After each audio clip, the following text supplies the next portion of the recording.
Good morning. Friday morning. This is the second time I'm doing this video because the first time I forgot to put the microphone on, so bear with me.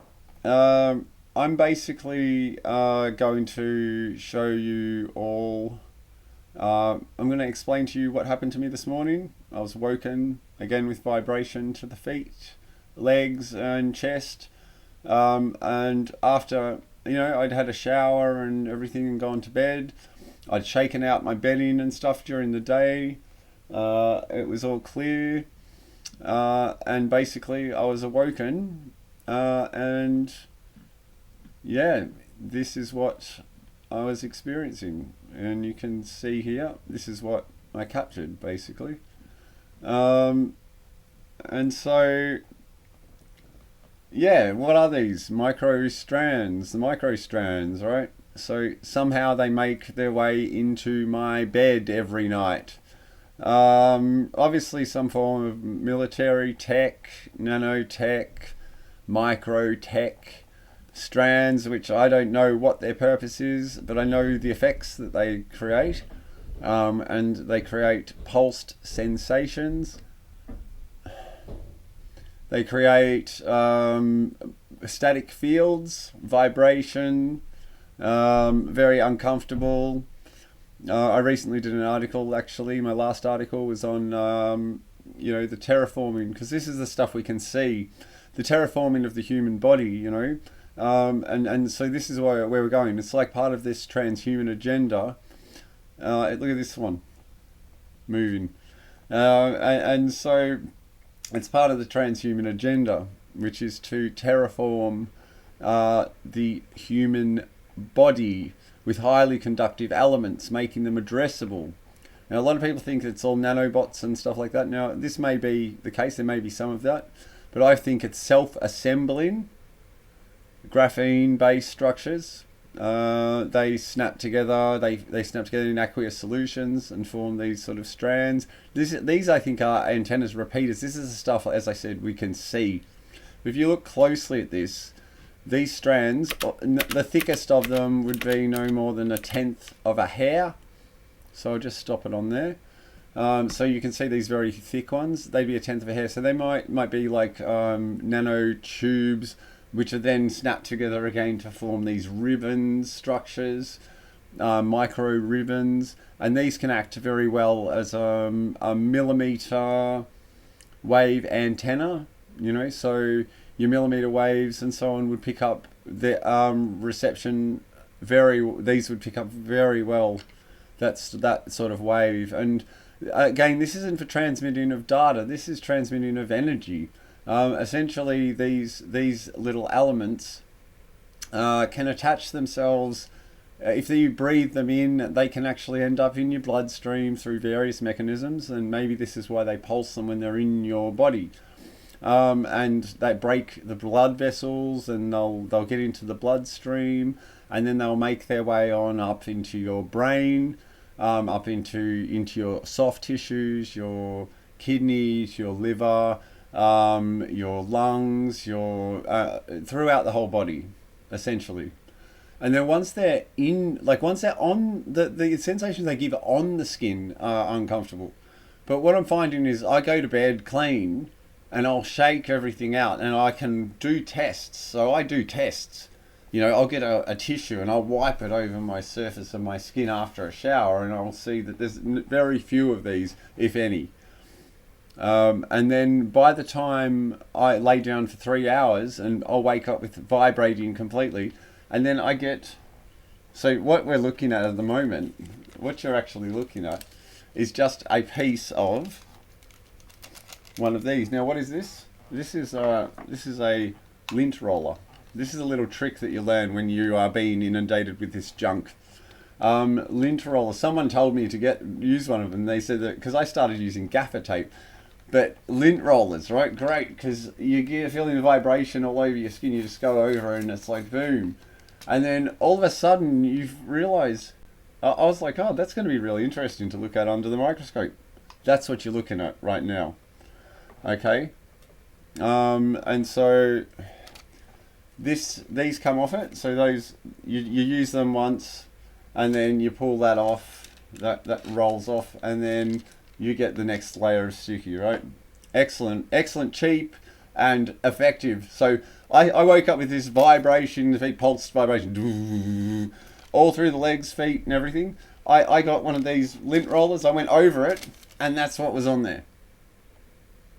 There, I'm holding it. That's evidence. I'm not imagining it. These things aren't cotton fibers, right? They don't deform in water. They don't swell up. They are carbon-based fibers, most of them. There are some of these red ones, I'm not sure what they are. Who knows? They may be carbon-based, but they're transparent because they're very thin and they're a tube and they've got something red in them. What's red? Iron? Scum fungus? Who knows, mate, what these people would put in here. These people are abhorrent, after all. What else do we have? We have these blue ones, which are indicative of what? Copper, maybe? Copper is, yeah, would probably show up as blue. And so they're trying to get elements inside us, right? Now, what can you do with a nanotube? It can act as an antenna or a repeater, and in increasing voltage or charge into an area. Now, if that's on a nerve, you can induce chronic pain in a location inside the body. So all you need to get is to breathe that in, get into the bloodstream through the lung vessels. Now, they might not go straight in because these are micro size. These are, say, length, third of a millimeter. Width, they might be a tenth of a millimeter. But some of these are as long as a millimeter. Not much more. Some of them are. Some might be getting up longer than a millimeter, 2 millimeters possibly. Excuse me. I've got a picture with hair actually somewhere up here, which I can show you. And so essentially, there we are. I'll just bring this up because you can't see it where it is. Let me grab this. And there we are. So down the bottom here, you'll see next to the timestamp, there's this brown one. That's not a microfiber. That is a hair. All right. So cotton fibers again would be around the same size as a hair. These are not cotton. These are not what they are not. They are not cotton fibers. They are not that. Because as I said, they would be easily destroyed with various techniques, and I've tested them and they do not react the same as a cotton fiber. They can go into water and they will maintain their integrity. They do not swell up, they do not turn soft, they do not deform, they do not fragment, they stay the same. There's only one thing that actually does react with them if you put them into water, and that's hydrogen peroxide. Why? Because oxidization destroys carbon-based fibers, right? Okay, so I've already done this. I've shown videos of it. I've got it in my articles, so you can go and have a look at them. Go and look up micro strands on my Substack, geckopico.substack.com. Go for it. Go and have a look and see what you find. Okay, so we'll just continue on here. So these, where do they come from? They spray them in the air. They spray them in the air. They spray them from the chemtrails. This is what the chemtrails are pumping out. People, like, okay, why would you do that? Okay, yeah, yes, this could be used for weather control. Why? Because it's ionic charge. Like, how are they getting them into my bed? I'm guessing ionic charge. If they're floating in the air, if something is charged, and these things tend to hold a positive charge, most nano, I think, that you could pump out a negative charge and it's going to attract those elements to it. That's how it works. It's just like magnetism, right? So if you can produce a beam, there's concentrated beam in a certain area inside a room, you can make them navigate or gravitate towards an area in the room. This is feasible. Ask AI. It'll tell you that that's actually feasible. There's also like a company called ART, Australian Rain Technologies, that was playing with the idea of using ionic charge in order to seed clouds. I'm talking with nothing. Like, so you can just fire ions into the sky, and if you fire negative ions into the sky, and the particles of water are all positive, then they'll all start to group together, right? Because they'll attract to that ion those negative ions, and that will create clouds. Why? Because the water vapors start to congeal together. They stick together. And that's what a negative ion, what do you call them? Negative ion generators that you can get for your homes. That's exactly the principles they work on. They take the dust particles out of the air by making them clump together and fall out of the sky. They fall out of the air. So that's the mechanism that is being used here. In terms of this is, I think, what we're seeing is the assembled. These are at various levels of assembly. This is why you've got some that are thick, some that are thin.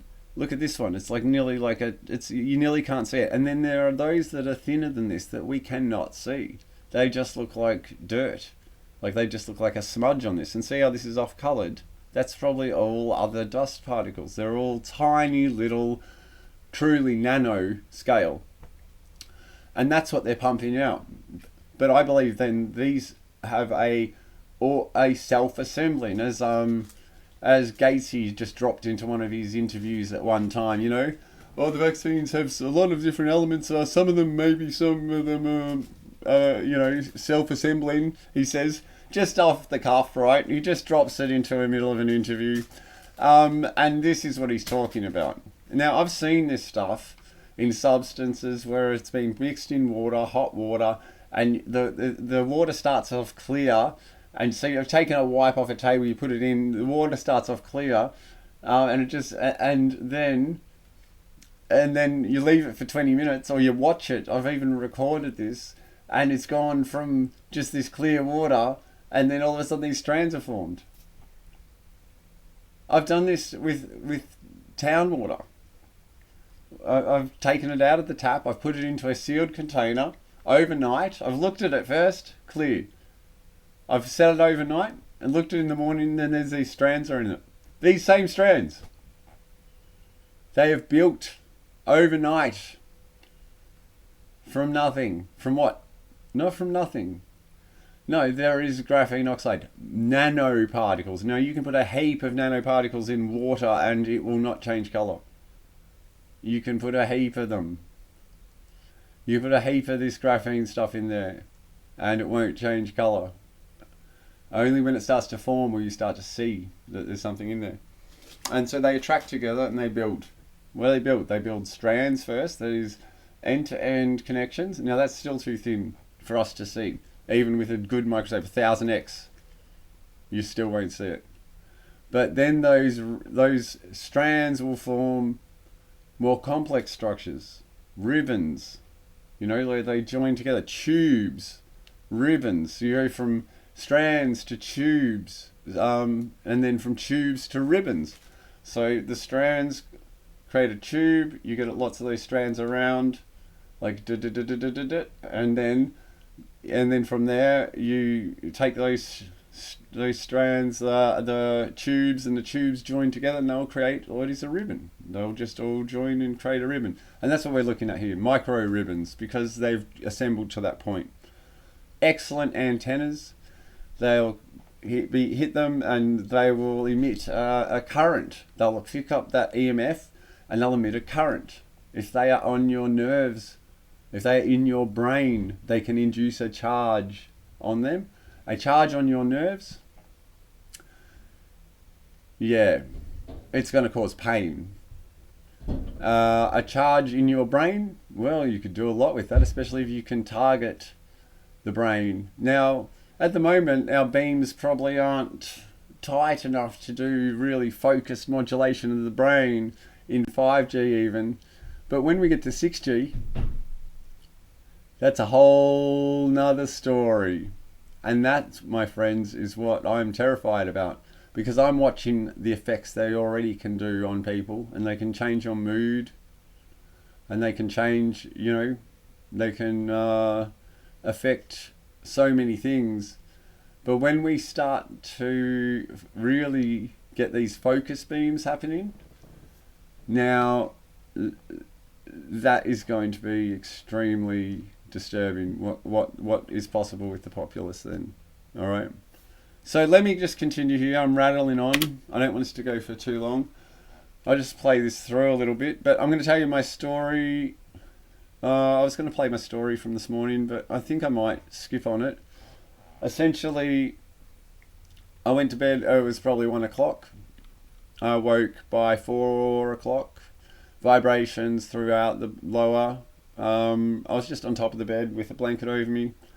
I took the roller. I rolled it. This is a result of what you're seeing. This is what you're seeing. These elements. Look at the length of some of these. This is what I mean. It's self-building, right? And this is why I don't think they're throwing these out of the back of the plane. I think they're throwing the dust. It's the finest dust. And the idea is for it to get into the cells of the body. They want all this crap in our cells. You know? And the longer ones, these sort of form an antenna. And so then you can electrify any part of the body. Now on the outside of the body, this causes pulsed vibration, pulsing, static, a feeling of static charge. You know the feeling of static charge when you've got like a plastic bag and it's attracting stuff and you can sort of feel it? Like that's the feeling, the field, a field. Now I get that all the time, and the funny thing is that it's like a sixth sense, you know, like with my hand, I can go like this and go and find electrical fields. I can find where your fields are. I can find the electrical wiring inside your house when I've got. Now, that's not that's only if I've got these elements on or inside my hand. It's the only way you have that feeling. You know, the water disperses it. We're water, but you put these highly conductive elements in us, and all of a sudden you end up with a sixth sense. Why? Because these elements, they pick up the current, and then they produce. They condense that current into that one location. So that's what this feeling is. That's why I'm waking up. That's what's keeping me up. Now, are they trying to terraform us with this? Yeah. Yes. Are most of us already terraformed with it? Yeah. Not to the extent they want, or else they wouldn't still be spraying us like bugs every day. Alright. So there. Magic, huh? Lint rollers. Great. Great thing. Great thing. How do you keep this shit out of your environment? I don't know. Good question. That's the other thing I think they use with people who they're trying to deliberately terraform. For example, you didn't take the vaccines. They want you terraformed. That's why you're not sleeping. I'm telling you right now. Right? And then some people have reported, oh, that's funny. Yeah, I've told them about this and they've gone, oh, that's funny. You know, I went to bed and then I'd hear this plane and then all of a sudden I'd end up with vibrating feet. Why the feet? Because there's a whole heap of nerves and blood vessels and stuff that go down to the feet. Heaps. The feet connect to all parts of the body. Ask a reflexologist. They'll tell you. You know, the ancient practices, medicines, they know all about it. The people who are doing this, they know that that's real. That's the stuff they hide from us. The hidden knowledge isn't hidden. It's just in other cultures. Go and look at the Chinese medicine. Go and look at your shiatsu. Go and look at your reflexology. All China. It's all there, right? Go and look at your Indian, medicine, Vedic. It's leagues ahead of our ridiculous medical system, and it's always been. What are alternative therapies should be called actual therapy, like actual, and they shouldn't be. It's like actual holistic health, proper health, not like rubbish, not like money, not like, oh, we'll just forget to tell you that you've got an energy field around your body and that your body produces and it runs on electricity. Anyway, so anyway, that's another rant. Where am I going with this? Well, the same place I go every time. These chemtrails, the filth, they put it in our food, our water, they put it in our medications. It's in your medications, by the way. Any of those pills. Oh yeah, I wanted to highlight this. Take note of these little white flecks. Yeah, aluminium. most likely. 1, 2. Look, there's one here, there's one here, there's one down here. Aluminium. Look at how it shimmers, like as you move, it's shimmering, right? And Oh, what just happened here? Yep. Excuse me. And so this is me this morning. I'll just play it. hi.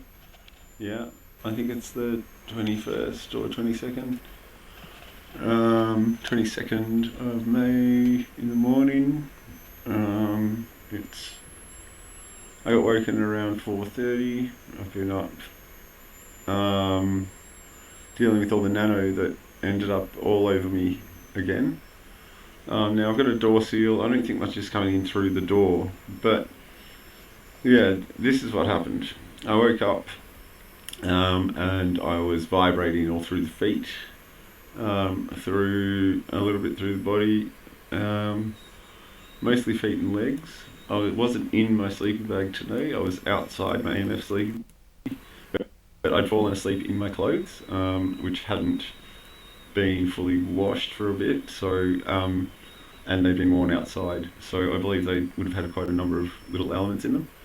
And so that elements, they work their way out and they end up all over me. And so that's what I was feeling.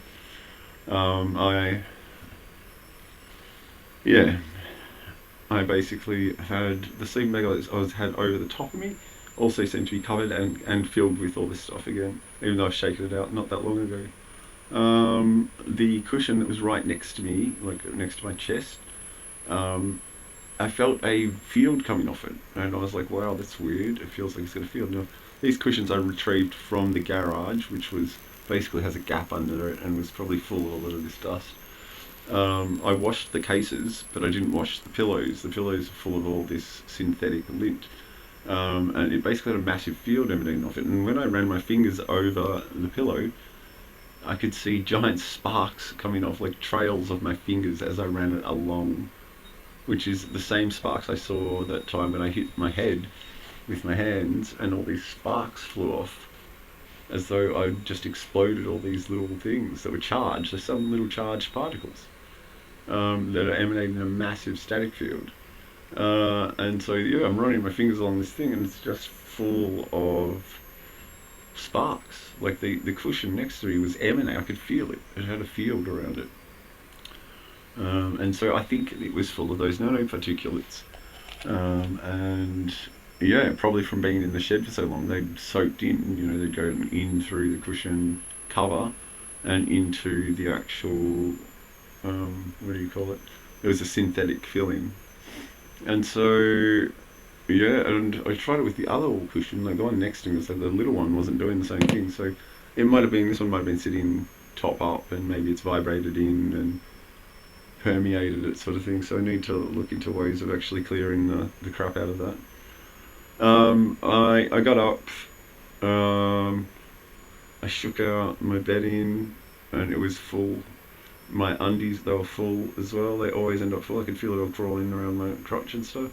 I used lint rollers over the surface of my skin and over the surface of the inside of the sleeping bag again as well, which I might investigate in the morning. So I guess I could call it, oh wait, that's evidence. I think I filled up a couple of sheets with the crap. It's all covered in black crap. More. Yeah, it feels better in here now. I mean, the sleeping bag, it's probably still got trace amounts in the side, but I gave it a good shake out and gosh, a lot of stuff come out. This is what I find, and I'm like, you can't just keep on like expelling lint off something that you shake every day and it just fills up again with dust. And this is what I find with my undies every morning. My undies every morning. Doesn't matter what I'm in, whether I'm in one thing or another or on top of the bed, I end up with them completely full. They are just full of this dust. Yeah, and I'm getting weird sensations around the entrance of the arse and like, around the crotch and that. And so I think, and I've even got sort of these weird sort of burn marks on the cheeks of my arse, which seem to come back again and again. And all right, too much detail there. And so, and that's basically what's happening. And so that gives you an idea of what this filthy cretinous stuff is capable of. There's a really good piece of the aluminium right there. Have a look at that. So just go back a little second. Watch that thing as it comes in. See that? How it flicks once it hits the light hits it, and you can sort of see it goes, bam, lights up right as soon as it gets the right angle, bam. See, that's a highly reflective metal. Like, so where are these coming from? Like, I've got this proliferation of metals and carbon fibers. All right? And so electrostatic deposition, this is what I was talking about. I got sidetracked earlier. And essentially, electrostatic deposition is the concept of charging a person or charging an object up with a certain charge so that the things that are the opposite charge to it are attracted to it. So these would all hold a certain charge in the air, and they float on the air. And then basically what they can do is they can hit behind it and push it using a repulsion. So that is a similar charge. So say they're a positive charge, they just put a positive charge behind it, it'll push it forward. Or they can pull it. They can hit me with a negative charge and then I'll attract it. Now, this is what they do to targets. This is what they do to those people they're trying to continue to terraform. What we get is all this attaching to us that we can see, but there's all the stuff you can't see, and that's going in through your pores, right? Yeah, that gives you pores. And so, you know, look at this little guy. This is what he's doing. He's attracting. Look at him. He's moving. He's moving based on, you know, I've had them really attach. I've seen them do that before, but it depends on the static charge. So, you know, if it's a weakened static charge, it'll only be a weak attraction. If it's a strong charge, it'll be a strong attraction. And so this is how it works. And I'm pretty sure that's what they're doing. So I think, as I've said before, this is nearly like a form of tarring and feathering. You know, you charge them up, which is the tar, and the feathering is all this crap, and it sticks to you. And then what about all the particles we can't see? As I've shown you, some of these are thick, some of these are thin, some of these are even thinner, and we can't even see them. Some of them get real long, some of them are short, some of them are long, some of them are like, yeah, but they all look the same form. They've got the same form. They've got the same basic shapes. They've got the same. It's self-assembling nano. That's what it is. That's what I believe it to be. And they can build. See, some will just continue to build. Look how long that is. Yeah. Anyway, that's all I wanted to say. The people doing this are absolutely filthy. They're trying to get these elements into us so they can control us. Why? Well, I'll tell you how it's used against me, right? To give you that. How is it used against me? Well, if I'm doing something they don't like, they induce a massive pain in a part of my body. So if they get this around your spine, for example, and your lower back, then they can induce crippling pain in your spine. If they get this into your head, they can read your mind. If they get this shit into your head, they can read your mind, they can modulate your mind. They could make you angry, they could make you sad, they can make you happy. They can do a lot of things, and all without going above the standards for EMF. It's all in interaction with the EMF. This is to make you addressable via EMF. This is why the IEEE standards, right, are being developed, right? They can see all this shit in your body with millimeter wave. If you get these fibers through your body, they can see exactly where all of them are. And then they can just focus a beam going, oh yeah, he's got some sitting in his anywhere. Take a pick. In his ears. Oh, let's throw vibration into his ears so it sounds like there's a sound inside his head. Yep, doable. Totally doable. Go and look up the science. Ask if you had a very small conductive element, could you make it vibrate using EMF? Yep. Can you do it with something? It's a carbon nanotube that's like a few microns across, like not even microns, nanometers across. And you can make it vibrate. You can make it play a radio station. You can make it vibrate enough to play a song through it. Just with EMF. Pulsed EMF. High frequency. Pulsed at the rate that you want it to vibrate. Yeah. Yeah. That's what we're talking about. Alright. And so, yeah. And then the other thing's just a static. It's an electrical gathering of current, you know. It conglomerates. It attracts it. It picks up that wave, which is an electromagnetic wave, changes it into electricity. So what's an electrical charge do on your nerve system? What does it do inside your brain? Well, it can do a lot. As long as you can target specific areas. And as I said, 6G is going to be the killer. Alright, I've rambled long enough. Much peace and love to you all. We need to be calling this out. The chemtrails have got to go. The chemtrails have got to go. We've got to stop this ridiculous thing of gaslighting people who are talking about chemtrails. They are in front of our faces. You're breathing the poison in every day. The chemtrails have got to go. And this poison, start collecting samples. Date it. If you roll it off yourself, see with what I'm doing with these? I'm going to date them. I'm going to put them into a clip seal bag. And I'm going to say where it's come from. Date them, collect them, all of them. That is evidence. Evidence. Alright? Great. It's something we can do, right? Moving towards the Nuremberg 2, right? Alright. Much peace and love to you all, right? Take care and look out for those nanos. Ciao.